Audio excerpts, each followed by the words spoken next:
Exodus chapter 23. And I actually am interested in the results of this question, so please raise your hands. How many of you have in the past 10 years not heard a sermon on Old Testament law? You have to exclude preaching on the Ten Commandments, and if you are part of our Sunday evening services, obviously you got lots of it. So exclude that too. Outside our Sunday evening services and outside the Ten Commandments, how many of you in the past 10 years have heard a sermon on Old Testament law?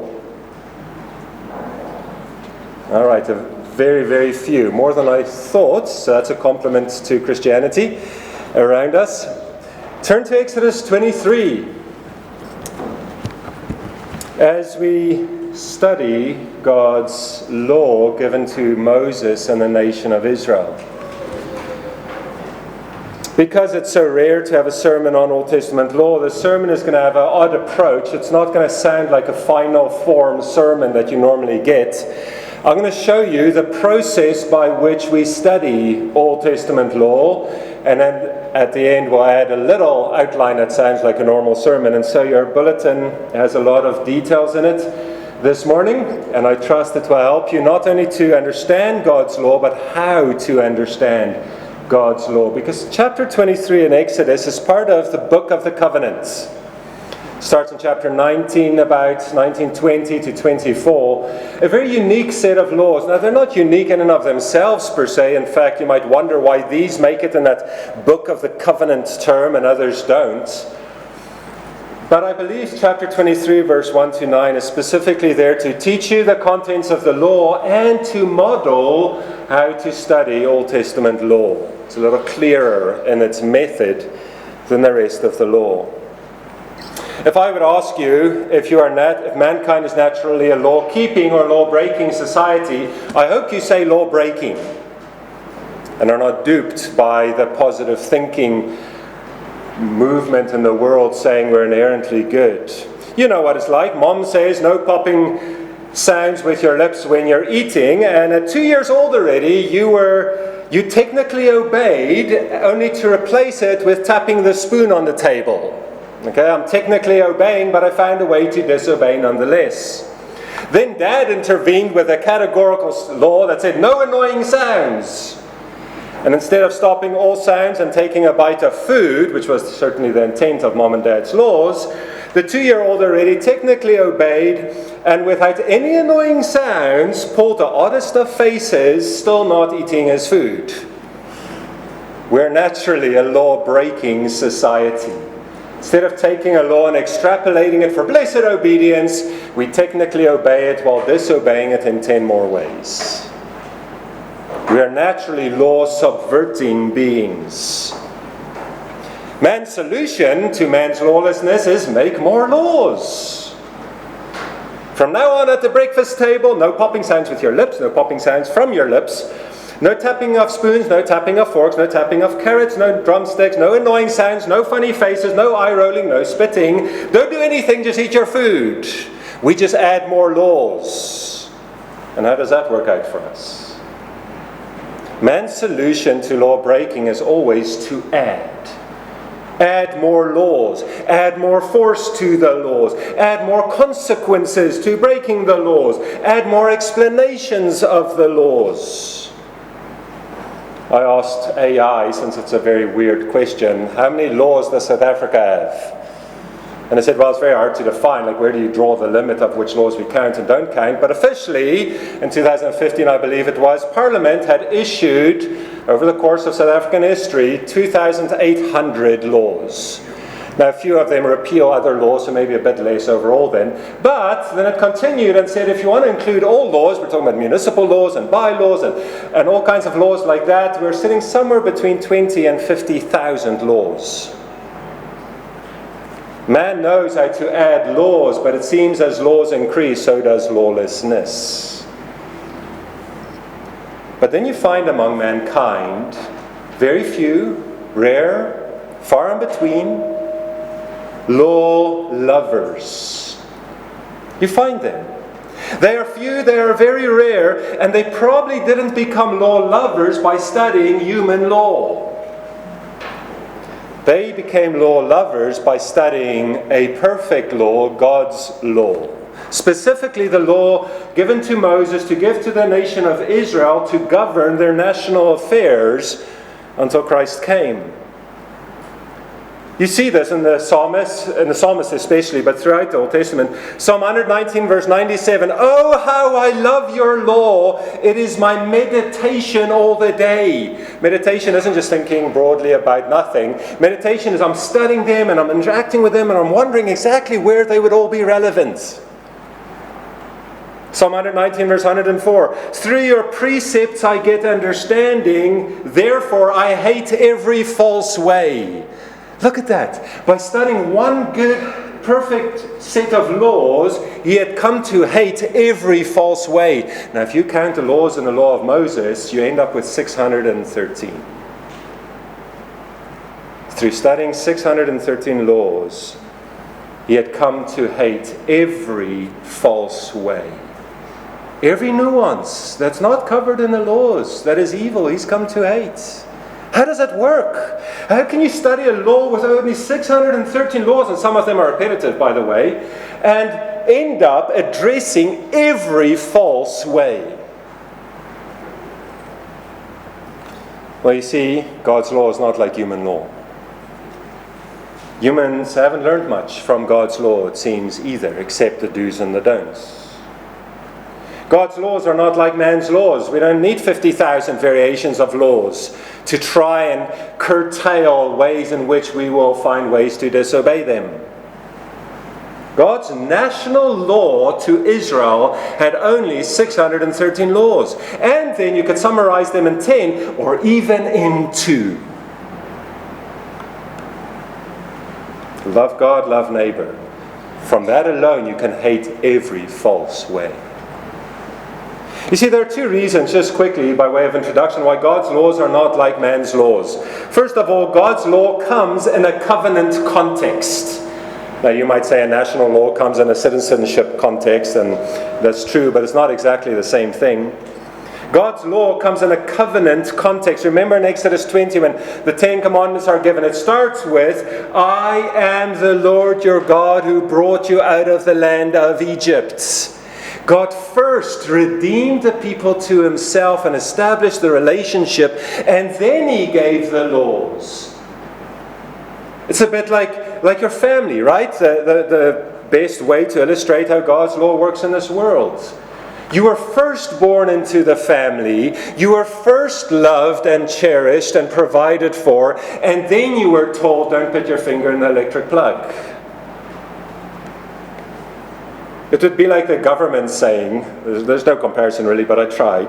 It's like the government saying, we've adopted you as refugees out of the most terrible country in the world, and in this new country, you will already find that the borders are secure, no bad people come into this country. We've already established a prompt and excellent police service. We've already fixed all the roads, rails, harbors, and airports. We've already cleaned up every municipality. So now just go work and be nice to each other and earn money and pay your taxes and everything will continue.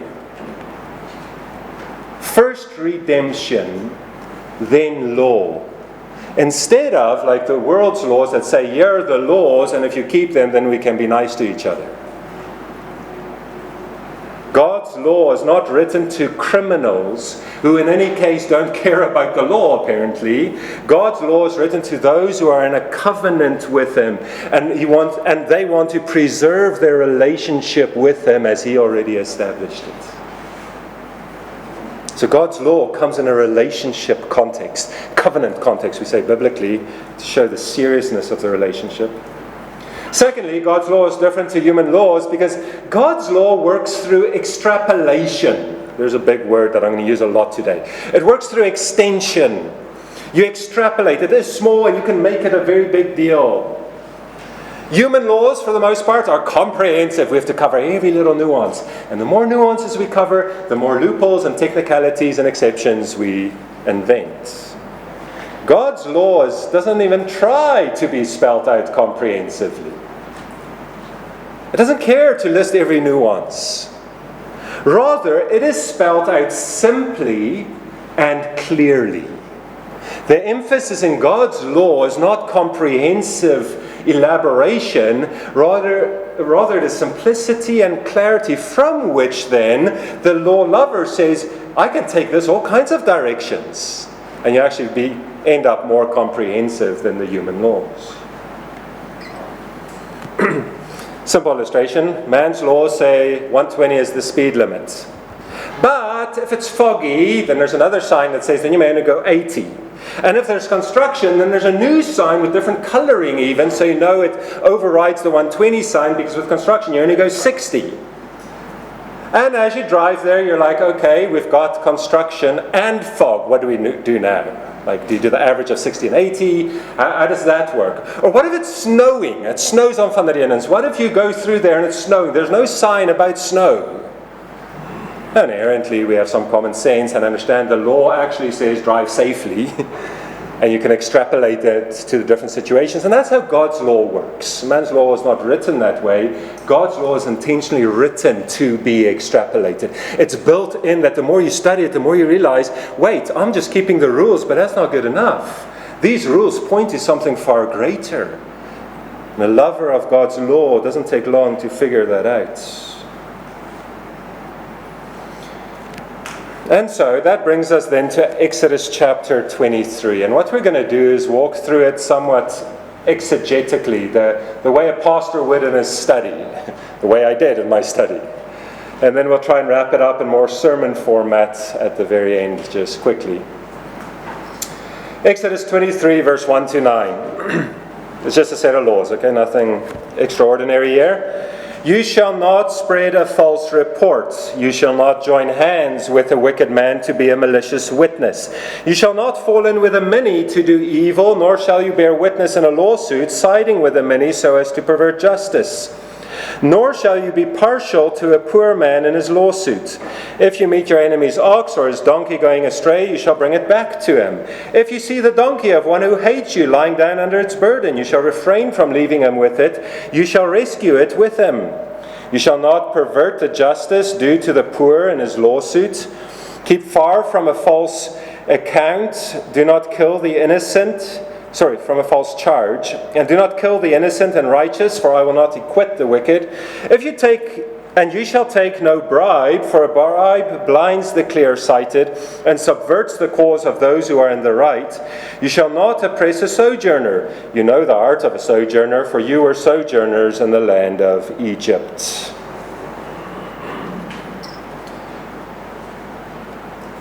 This is not just about what God requires of his people, but more specifically it is about how God communicates those requirements and how it will propel a lawgiver who is in relationship with God to be incredibly, in this case, honest.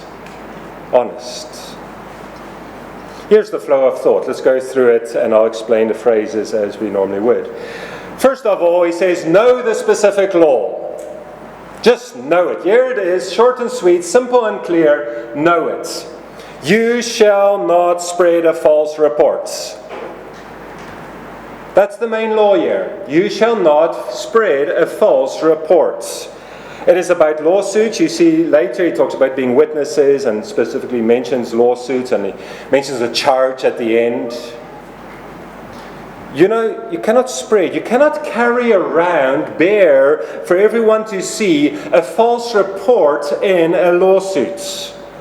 This is just a law to average citizen that either initiated or was called in to contribute to a lawsuit. And the simple point is, you shall not. Thou shalt not spread a false report. Don't say anything that's false. Then, immediately, God in his revelation of this law to Israel extrapolates that law along a few certain lines. And these become guardrails for us by which to extrapolate this law. The next few details are not just other technical details you need to add, but they give us boundaries by which to include pretty much every other nuance of this. Verse 1 again, you shall not spread a false report. Now let's extrapolate it a bit. For example, you shall not join hands with a wicked man to be a malicious witness. You shall not fall in with a many to do evil, nor shall you bear witness in a lawsuit, siding with a many so as to pervert justice. with extrapolation we mean obey the law even if there are these other situations and circumstances and nuances. Obey the law even if it looks this way in practice. It's not obey this law and because it's different then we're not on that law anymore. No, it's because it's different we can simply go back to law and say, look, let's see how it applies here. We love the law. We want to find out how we can use it everywhere. And the first nuance of extrapolation that we find is siding with your friend or with a wicked to be a malicious witness. This is where you say, you know, my friends are being dishonest and my business partner is being dishonest and we're kind of together in this, so I will be dishonest. You're siding with the wicked man, saying, I'm going to be with you and together because we are together now, we're partners in this, we're going to stick together. And be dishonest in this court case. By the way, the word malicious here, malicious witness, is the word Hamas. Okay, you understand that from the news, right? Deceptive, evil, wicked, hiding behind the innocent to deceive people into being more evil. Deceiving is the issue here. Honesty is kind of governs these 9 verses. And the point here is that you will speak the truth in a court case, even if your guilty friend begs you to say something bad about another person so that he can go free. You never side with a partner, a wicked partner, simply because your partners to subvert justice. Verse 2 has a different nuance. It's not going with a wicked man and siding with them and joining hands. Okay, you're shaking hands. We're partners in this. We're going to stick together. Verse 2 talks about the majority. When everybody is stealing down the street during the riots, let's join them because everybody's doing it. Do not fall in with the many to do evil. You can see that picture of falling in. It's the flow of a river. All the water is moving this way. And you pour a little more water in and it just gets swept along. You get the masses going down the street, looting and rioting, and you just kind of slip in. It's natural. It's kind of the way everyone is going. Just go with the flow. You're turning aside with the many to turn aside judgment. Is the play on words there. Very literally. You fall in with the many to make justice fall away. This is like the trick you do, right, when you're in a little boat and the guy in the front of the boat isn't watching and he's standing up and you tell all your friends, let's all lean to the left side of the boat, and then he falls out, right? That's the picture here. You're all siding on the same side so that the poor guy who's unsuspecting gets the raw end of the deal. This is what we call in high school terms peer pressure. Don't ever say everyone does the wrong thing and so I can do the wrong thing. You look at this. It's a law about court cases and already we're applying it to high school students. God gave us a clear, simple law and gave us guidelines by which to extrapolate it and say we're thinking specifically about close partnerships, we're thinking specifically about the majority flow, 2 common ways, and you can think of all kinds of other ways by which you might be tempted to be dishonest because of the influence of other people. And the law is, you shall not. You shall not. And now you might look at it and say, the way the world normally works is we look for ways to find exceptions, technicalities, by which we can maybe find a loophole and still be dishonest in court without technically breaking the joining of hands law and the majority law. And this is where a law lover is very, very different. A law lover understands the usefulness of that simple command and looks at the variations of it to merely be a taste of whatever variations can all be put under this law. There are nuances so complex that you might be the only one who faces that complex situation ever. And you don't need a custom law written for you to cover that dishonest temptation. All you need is, you shall not spread a false report. And so, what verse 3 does is narrows that extrapolation very narrow. So we started with a simple law, we went very broad, extrapolation, we can include almost everything under that. And then he says, go pick any random case, court case. Just pick one. And let's deal with that one. And he picks a very, very interesting one. It's still about honesty and lawsuits, but the focus now is on the poor. It's a bit of a change of theme. Nor shall you be partial to a poor man in his lawsuit. Notice it says partial to a poor man.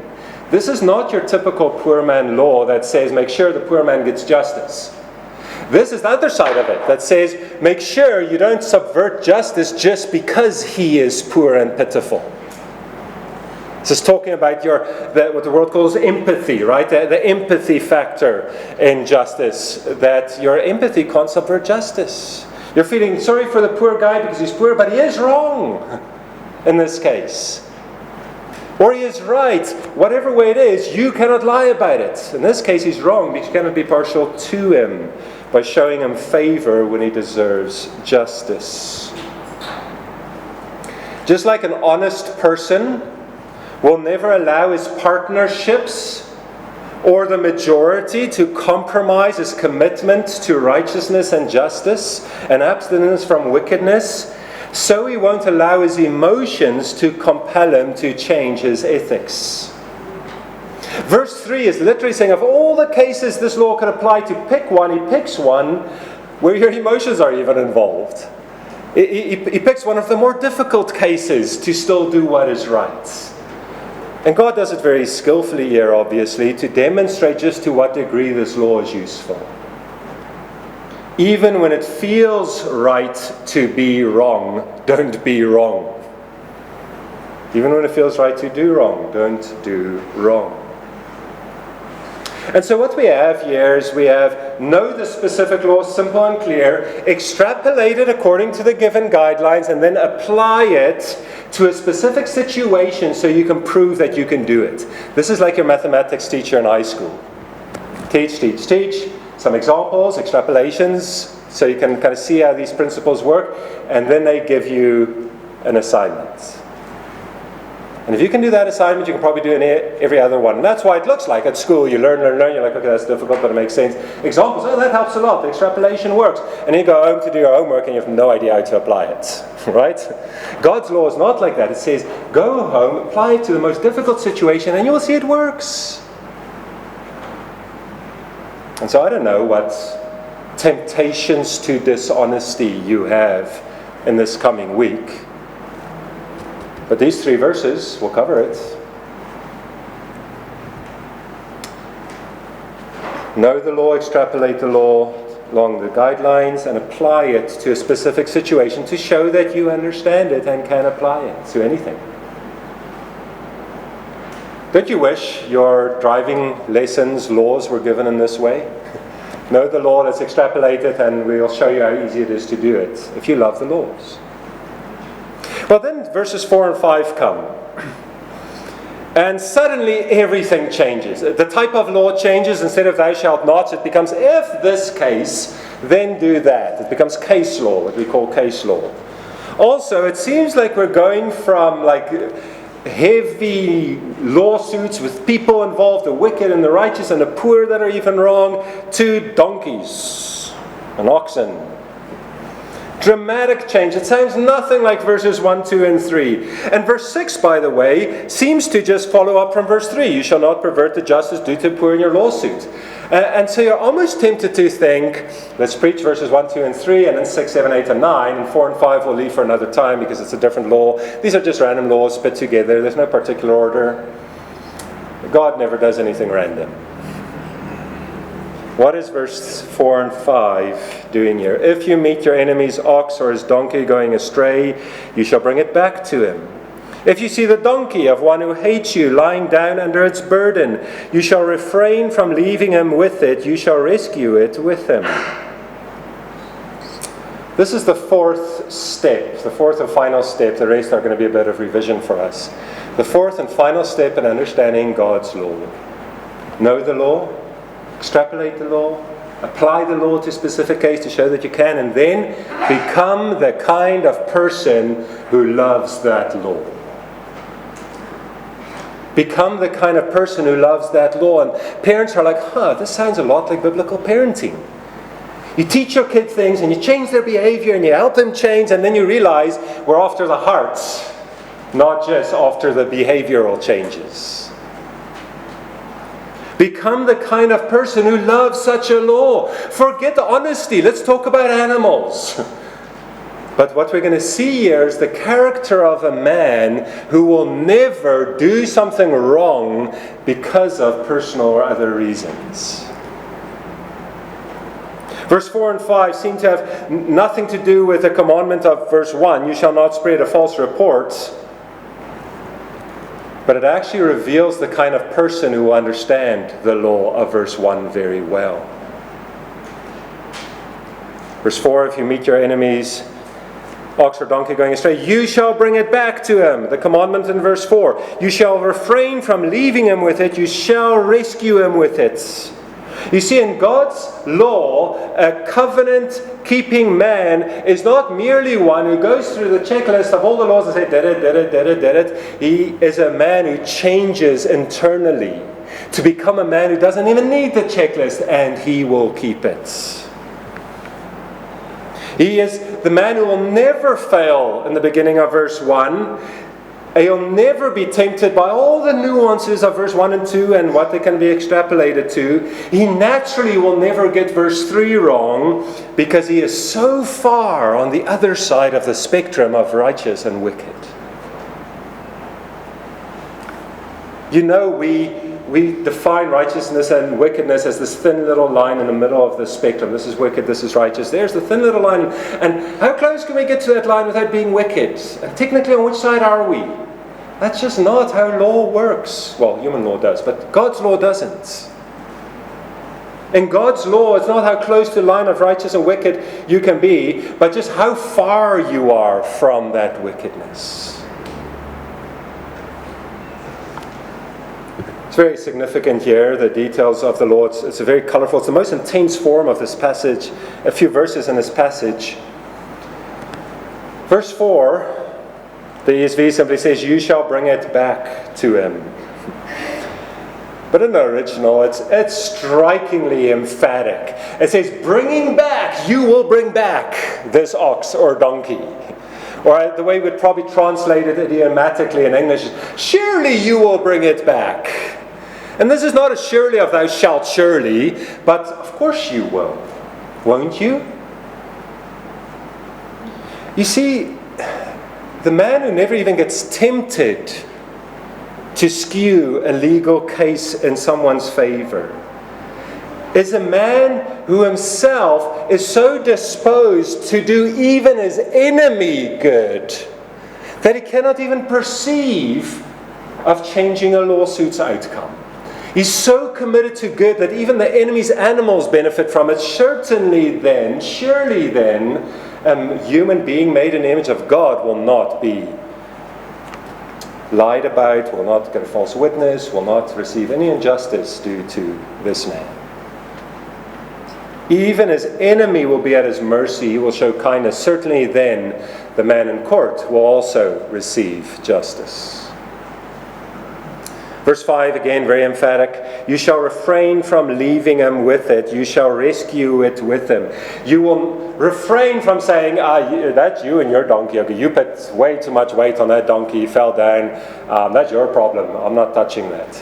No, you will go with him. You will refrain from leaving him. And then rescuing him, you shall rescue him. Or rescue it, the donkey. You will surely rescue the donkey with them, won't you?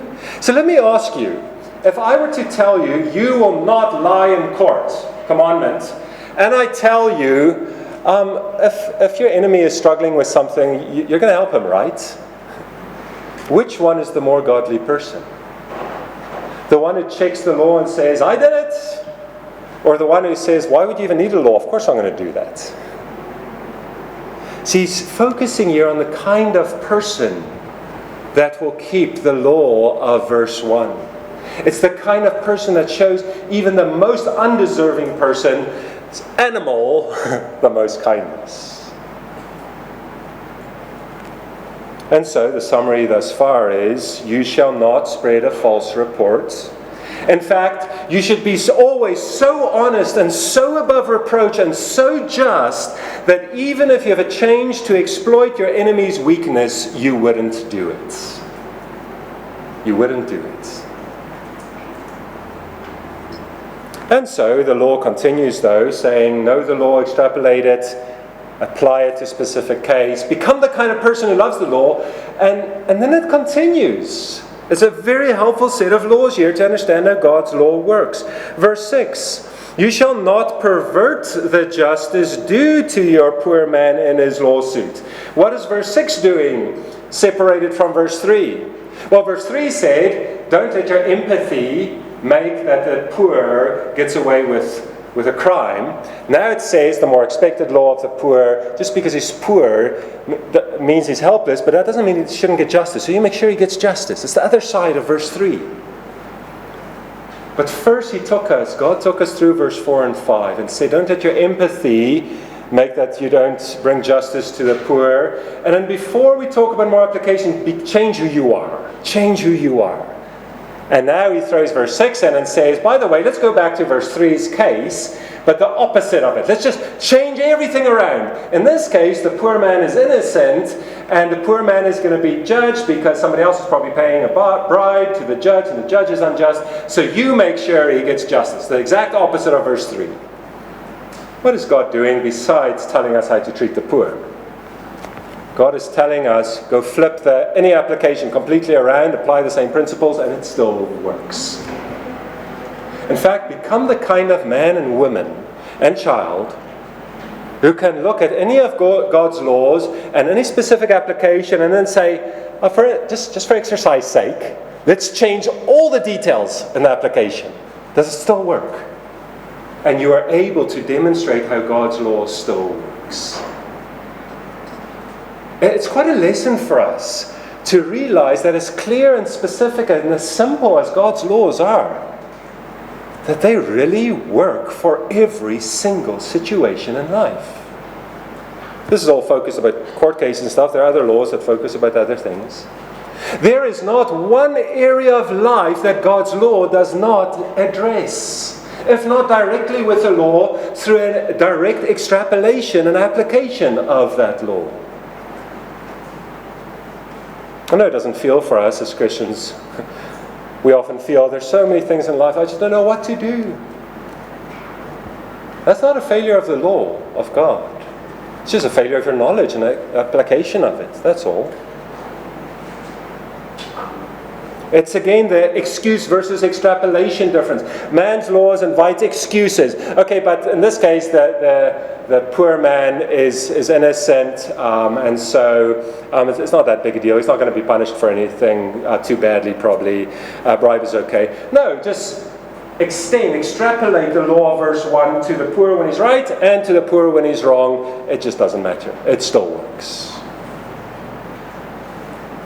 And so verse 6 wraps up the illustration of verse 3 for us, giving the two sides of the poor man's situation that he could find himself in. But in between, we were told that you judge a poor man not primarily by the law, but by the kind of person that honors that law. That kind of person will help you greatly in the nuance of the changing situation. And so, we have know the law, extrapolate the law, apply the law, become the kind of person who loves the law, find the opposite application, and it works there too. And then we get to verse 7, 8, and 9, and I think it's helpful to have a quick look at that too. It's very similar, it's still the same topic broadly speaking. Keep far from a false charge is the new law. It's very similar to the simple, clear law that you need to know in verse 1. So we're starting this process again, a new law. Know this law. Here's the law stated. Keep far from a false charge. We're in the same context as verse 1. It's still a lawsuit, but it's a very different kind of law, isn't it? The first one focused on your contribution to the injustice. you are spreading a false report. It's either a law case where you're involved, or maybe you're just brought in as a witness, and you are spreading falsehoods. You're contributing to the case that's being made. Now we end up with a charge. It's a formal charge. And the commandment here is keep far from a false charge. It's not so much focusing on the contributing element, though that's certainly still part of it, but it's focusing on participating in the outcome of the lawsuit. The charge is formal, it's been worked through. You stay far away from anything that's false when it gets that far. It's about participation, not just contribution. Don't ever contribute falsehood to a court case. Never participate in the outcome of a false charge. Keep far from it. It's overt public separation. Have nothing to do with it. Don't look at it and say, well, I'm just doing my job, or something like that. You keep very far from it. Stay far from it. This, by the way, is where we get our picture of I'm washing my hands in innocence. Remember, Pilate did that with Jesus. He says, I'm keeping very far from this false charge against Jesus. And he washed his hands in the public viewing even there to say, and he said it, I am innocent of all blood against this man, he said. That was his way to claim, falsely in his case, unfortunately, that he is innocent. He was committing a false charge. He was responsible to fix the injustice. So he got it all wrong, but that picture still is the picture here. Where in his own mind, at least, he was keeping far away from the Jews' charge against Jesus. He said, I say he's innocent, and now I'm innocent from his blood. You go do as you want. So it was bad in that sense. But that idea is the point here. Keep far from a false charge. Then, after you know the specific law, it's simple, it's clear, it's not complicated, let's extrapolate it according to the guidelines here. Verse 7 and 8. Keep far from a false charge, and do not kill the innocent and righteous, for I will not acquit the wicked. And you shall take no bribe, for a bribe blinds the clear-sighted and subverts the cause of those who are in the right. Verse 7 says, take that, keep far from a false charge, and now you have a situation. I don't think this is metaphorically killing the innocent with a false charge. I think this is the death penalty imposed on the innocent because of the false charge. And so verse 7 forbids murder through corrupt governments. An extreme extrapolation of that would be for the executioner. Think about that man. Okay, we're extrapolating this law. Let's go. Keep far from false charge. But what if your job is to execute, or to execute the death penalty is? To execute the person that you're not the judge, you're not responsible for justice, you're just responsible for humane death. Well, this law extrapolated to that poor guy who has to execute somebody who he believes is falsely charged with a death penalty. Don't do it. This is very helpful for us in our context. You might not be an executioner by trade, but it's the argument of, it's just my job. I'm just doing my job. Don't blame me. I'm just doing what I was told. Do not, or keep far away from falsehood and wickedness. Verse 8 is focusing a little more on, okay, forget the executioner. That's maybe an extreme example. He needs to resist and bear the consequences of that. That makes sense to us. Now, what about the judge? Verse 8 is probably talking about the judge. Do not take a bribe. You shall take no bribe. For a bribe blinds the clear-sighted, subverts the cause of those who are in the right. We're extrapolating this law to different cases. I mean, you sit with a judge being offered a bribe. Now, what's a bribe? I think we should probably define that, since it's such a common part of human life in every country you go to. A bribe is very simple. Something of value given or promised to someone in a place of authority to influence his decision and behavior. It's very simple. Something of value given or promised to somebody in authority to change his decision or his behavior. It's kind of an exchange of goods, as it were, to a person who is in great authority, to change his authority. And so the instruction here is don't ever take something of value to change the outcome. Okay, this is different to your salary. That gets paid after you did the work. This is one that changes your decision. It's a bribe. Okay, you're giving something of value to get something in response that normally wouldn't have happened. It's a bribe. And so, now you sit with, let's say, a situation where your enemy is in court, and you definitely want him to fall for it, to be judged for it, but he is innocent, and so you don't bring a false report, you just bribe the judge. That's the picture here, right? Keep very far from it, though. Don't seek to subvert the justice or blind the clear sight. The judge is supposed to be the person in verse 4 and 5. He's supposed to be a person who loves the law and sees how valuable it is and can apply it to the most complex of cases, where he isn't always sure of all the details because you just have witnesses, but he's the judge, he can work through it, he can solve it all, and perhaps verse 8 is the warning to that very man. Saying, watch it. You might have the right character, but when money comes into play, or a tender, or some connections, or something of great value to you, promotion, don't take it. You have to stay far away from making a false charge and implementing it and judging it. Keep far from a false charge. Be you the executioner or be you the judge, stay far away from it. Stay clear-sighted. Know exactly the difference between right and wrong at all times. And then verse 9 comes, somewhat expected now, and it applies it to a very specific situation. Just like verse 1 and 2 was laws about courts, no particular case in mind, and then we went to the poor case. So here we've got the court situation again, and we're going to apply it specifically to a foreigner. Verse 9, you shall not oppress a sojourner, a traveller through, or in legal terms, an alien. Not the one from Mars, the one who just doesn't belong in the country, not a citizen. You shall not oppress a sojourner, you know the heart of a sojourner, for you were sojourners in the land of Egypt. Verse 9, very specifically the application there.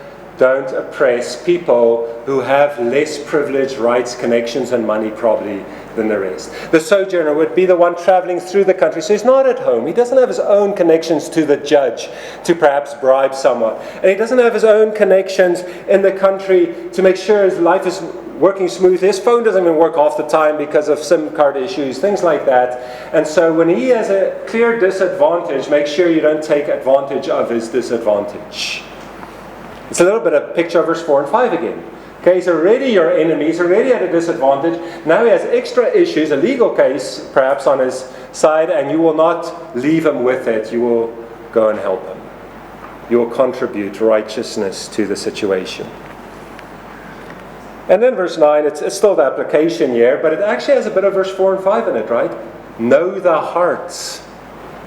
You understand the heart of a sojourner. Why? You were sojourners in Egypt. And so the reason why you should not oppress the sojourners first, God said so. Thou shalt not. But the reason why a law lover will not oppress the sojourner is because he immediately looks at it and says, I know what he's going through. It's not just empathy because he's a sojourner, it is understanding of his predicaments. Why? Because you were sojourners in the land of Egypt. Do not oppress, do not exploit them. You know their hearts. You can understand the heart issue of character here, not just the law. And you should remember where you came from. You need to understand that once you too were not in covenant with God. You were in Egypt, and you were disobeying, and you were oppressed. And then God had to redeem you and bring him to himself and establish this covenant with you. God didn't just leave you in that state of distress, but he rescued you with a great rescue. Rescuing, he rescued you, like the ox and the donkey. And so, if God did not leave you in your suffering to suffer unjustly under the hand of the Egyptians, how then can you oppress somebody who is in a similar situation? It seems like just a law with common sense. Okay, remember you were a sojourner, but it's actually a law that reveals both the covenant relationship that God has with his people, and it reveals the character of the person who loves God's law. And so that's how you study Old Testament law. Now, not every law comes with its full commentary. This one somewhat does. But what is the point of these laws? Very simple. Clear? Be an honest man. Always. Be an honest woman. No matter what. Be an honest child. No matter what your brother did. The Old Testament law, especially Exodus chapters 19 to 24, is the book of the covenant for the nation of Israel before Jesus came. What makes it of such great value to us, though, who are after Christ and we're under a different covenant, the new covenant, is that it reveals to us what a perfect law looks like. And that is why we as Christians come to love God's Old Testament law. It doesn't have laws that pertain specifically to us all the time. It's very unique to Israel and the Promised Land kind of situation. And we don't just look at the laws and say, well, there's a broad principle to the New Testament, and so that's how we obey it. No, we love it for what it is. It shows us what kind of person has a relationship with God Almighty. More than revealing to us morality and ethics, more than just revealing to us God's perfect character, which obviously is on display in God's law, it reveals for us what kind of person has a great relationship with God.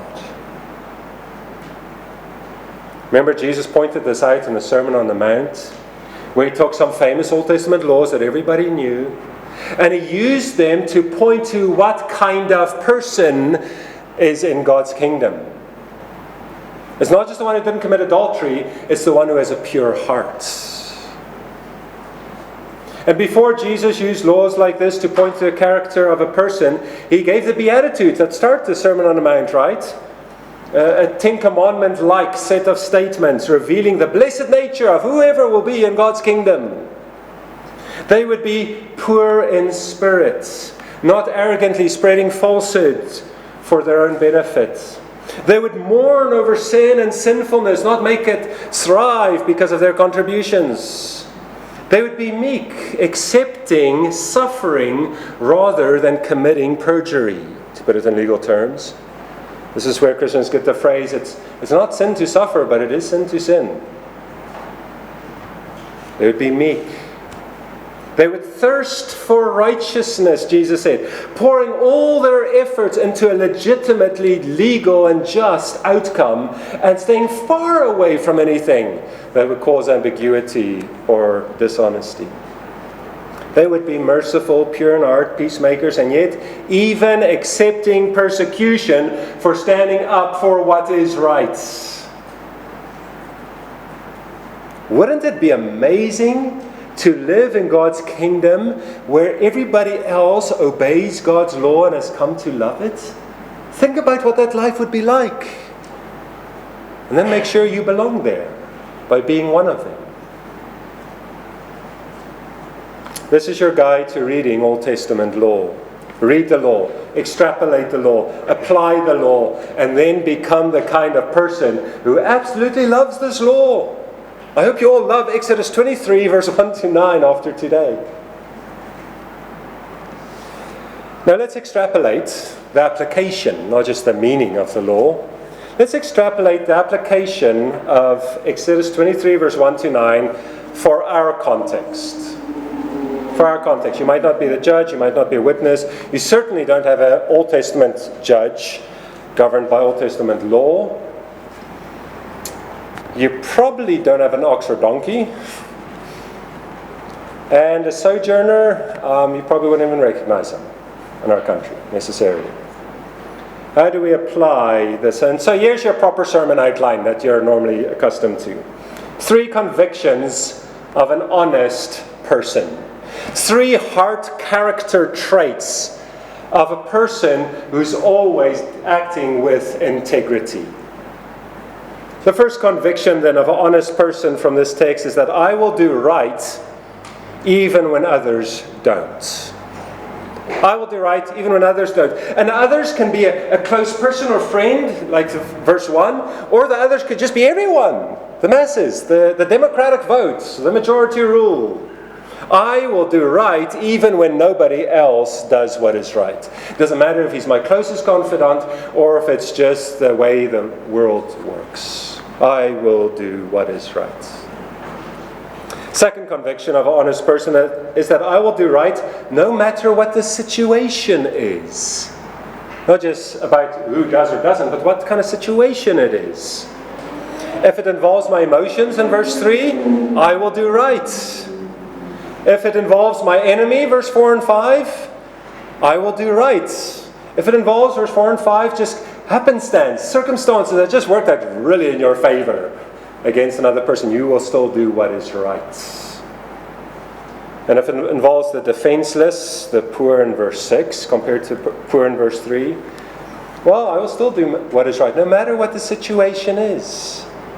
No matter if it's an emotional situation, it doesn't matter if it is a situation involving people you really don't like in any case, or if it involves those who just really need justice. By the way, there's some extended application here for our marriages and homes, right? I will do what is right even if it involves my emotions. I won't overstate a grievance that I have just because I feel very strongly about it. You shall not spread a false report applies to your marriage and family too, doesn't it? And the third conviction of an honest person then is, I will do what is right for the right reasons. For the right reasons. Doesn't matter what people are involved, it doesn't matter what situation is in front of me, I will do what is right because I have the right reasons, I have the right convictions. You see those 4 statements in verse 7, 8 and 9. Verse 7, the end of verse 7, I will not acquit the wicked. Why will I do what is right? Because God is my judge. I know the world throws it at us Christians. Oh, only God can judge me as though it's an escape plan. It's not an escape plan, it's a terrifying plan. I will do what is right because God is my judge. God will not acquit the wicked. Second reason why I will always do what is right is because truth and righteousness should thrive. End of verse 8. For a bribe blinds the clear-sighted and subverts the cause of those who are in their rights. He doesn't say subverts the cause of the innocent. He specifically focuses on subverting righteousness. I will do what is right because I stand for truth and I stand for righteousness and I want it to thrive. I want it to thrive so much in my immediate context that if there's another righteous person, that we immediately join hands and always do what is right.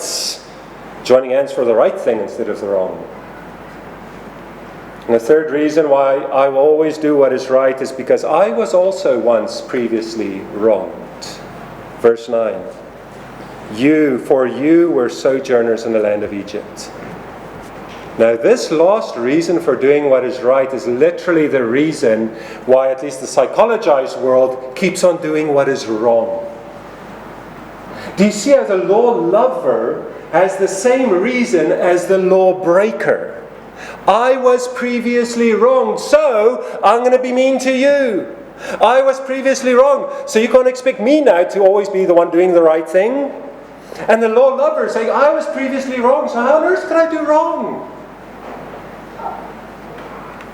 You see, fighting about the statements of the laws that we have and fighting about the excuses and technicalities doesn't really make anything right or wrong. It just reveals the kind of person you already are. I was previously wronged is used for evil more than good, but here in God's law, it is literally the closing reason for why an Israelite will always be honest. A lawkeeper. You see, the point of God's law, as Jesus makes it very clear, or Moses already makes it clear in Deuteronomy already, and as we saw here, the purpose of God's law and the reason why God gave us a law is to change our hearts, not just our actions. And that is why we don't look for external influences in our change of behavior. We look towards internal influences. We submit ourselves to the Lord Jesus Christ and His great grace shown to us. We fill our minds with biblical truth so that we can overcome every temptation in this world. And then we love righteousness so much that when we see a law that God has given that addresses the issue, we can make it apply to every variation of the issue. And because we don't know God's law that well, and because we're weak and overcome with our sinfulness and weakness, we use one another to make sure we stay on track and counsel and admonish one another. How? With open Bibles. With open Bibles.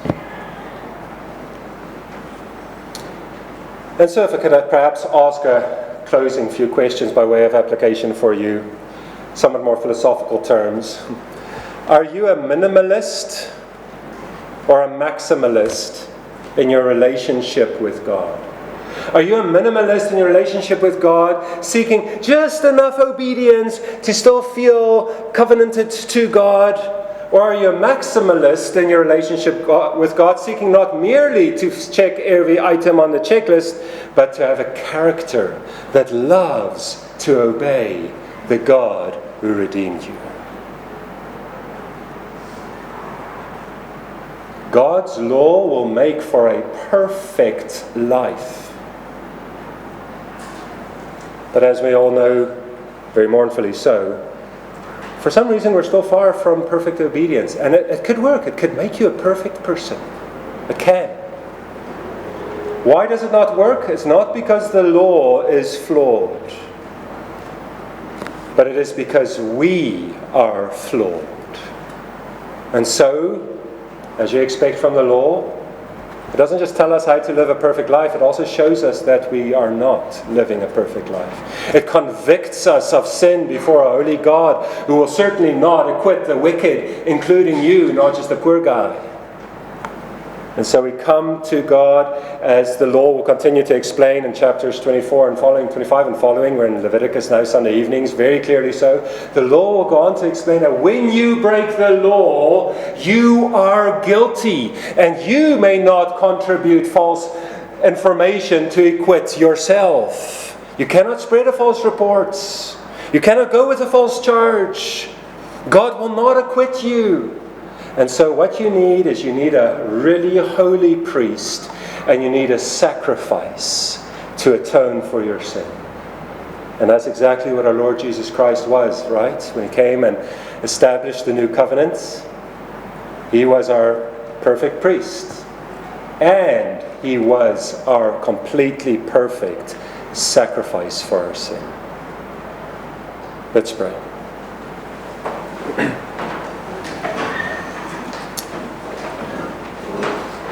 Our Heavenly Father, passages like this instill in us that odd mixture of emotions and convictions.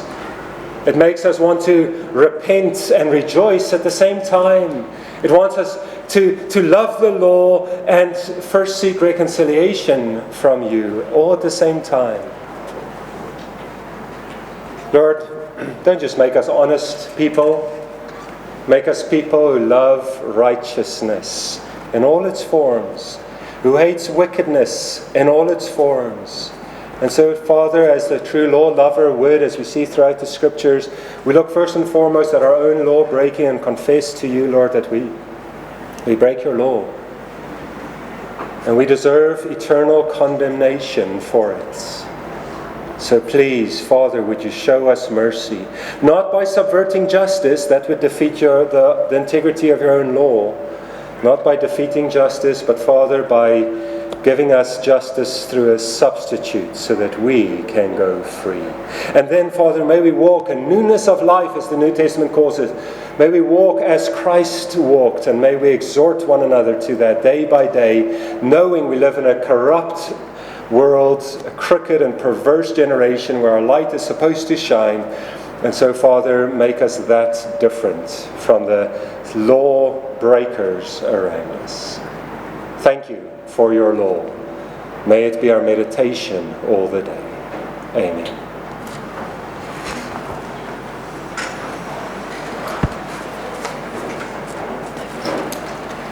Along these lines, you can stand up for our benediction from Proverbs chapter 29 about God's law.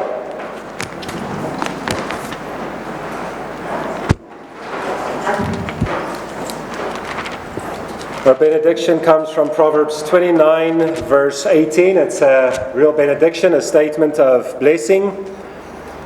It says, "Where there is no prophetic vision, no revelation from God, the people cast off restraint, but blessed is he who keeps his law."